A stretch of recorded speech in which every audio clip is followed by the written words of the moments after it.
আসসালামু আলাইকুম and hi everyone. আশা করি সবাই অনেক ভালো আছো। তো আমি অনেক অনেক ভালো আছি। আর আজকে সকালে সেহরি খেয়ে ভাবলাম যে আর ঘুমাবো না, একটু সকালবেলা সময়টা কাজে লাগানো যাক। তো রাত্রে আমি এখানে একটা বিষয় নিয়ে লিখতে গিয়ে রেখে দিয়েছিলাম, তো এটাই করছিলাম। আর এটা মূলত আমার কোচিংয়ের একটা স্টুডেন্টের খাতা। ওদেরকে আমি পড়াচ্ছিলাম, ওদের বুঝতে অসুবিধা হচ্ছিল, তাই আমি বাসায় এসে ওদেরকে আবার নতুন করে লিখে দিচ্ছি।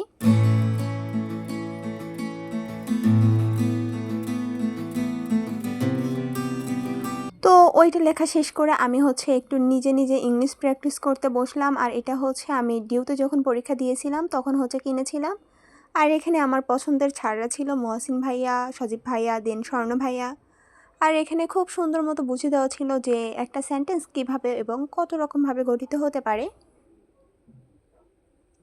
আর এখানে পড়তে পড়তে আমার অনেক বেশি ঘুম পাচ্ছিল, কারণ আমি সেহরি করে নামাজ পড়ে ঘুমাই যাই এবং সকাল 8-9টার দিকে উঠি। কিন্তু আজকে আমি ঘুমাইনি, একদম 6টা থেকেই পড়তে শুরু করছি। তো এগুলো করতে করতে আমার অনেক বেশি টায়ার্ড লাগছিল এবং অনেক অনেক ঘামিয়ে আসছিল। তো এই যে দেখো, এখানে অনেক বাংলা দেওয়া আছে যে এখান থেকে আমরা চাইলে ইংলিশ খুব সহজেই করতে পারবো।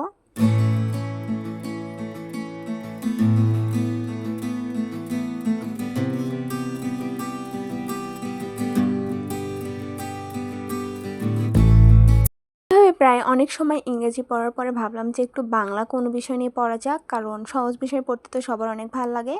তো আমি এখানে বাংলা বইটা নিয়ে নিছি, আমার এইচএসসি সাহিত্য পাঠ যেটা, কারণ অনেক গল্প আছে যেগুলো আমাদের পড়াই হয়নি। তো ভাবলাম যে একটু দেখি যে কোন গল্পটা ভালো লাগে। তো এখানে আমার সৌদামিনী মালো এই গল্পটা দেখে অনেক ভালো লাগছিল। তো পরে পাঠ পরিচিতি দেখে কেমন জানি একটা গোজামিল লাগছে, তো এই কারণে আমি পড়ি নাই।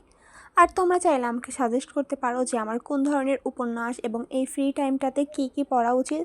আসলে আমি সারাদিন বসে থেকে কী করবো এটা ভেবেই পাই না, এই কারণেই আর কি বই খাতা নিয়েই সারাদিন ঘাটাঘাটি করি। তো এখানে আমি দেখছিলাম আমার একটা কোনো কিছুই ভালো লাগছিল না, কারণ সবগুলো প্রায় একবার করে হলেও আমার পড়া হয়ে গেছে অ্যাডমিশনের জন্য। আর এভাবেই পড়তে পড়তে প্রায় 8টা 8:30 বেজে যায়। আর এদিকে ভাবছিলাম যে এখন একটু কাজ করা যাক। তো এই যে ঝাড়ু নিয়ে গেছি, আমি বারান্দা ঘর এগুলো সব কিছু ঝাড়ু দিব। আর ওইগুলো ঝাড়ু দেওয়ার পরে আমি আমার বিছানাটা গোছালাম। গোছানোর পরে দেখি আমার পড়ার টেবিল অনেক বেশি মেসি হয়ে আছে, তো সেগুলো একটু অর্গানাইজড করলাম। তো আজকের ভিডিওটা এই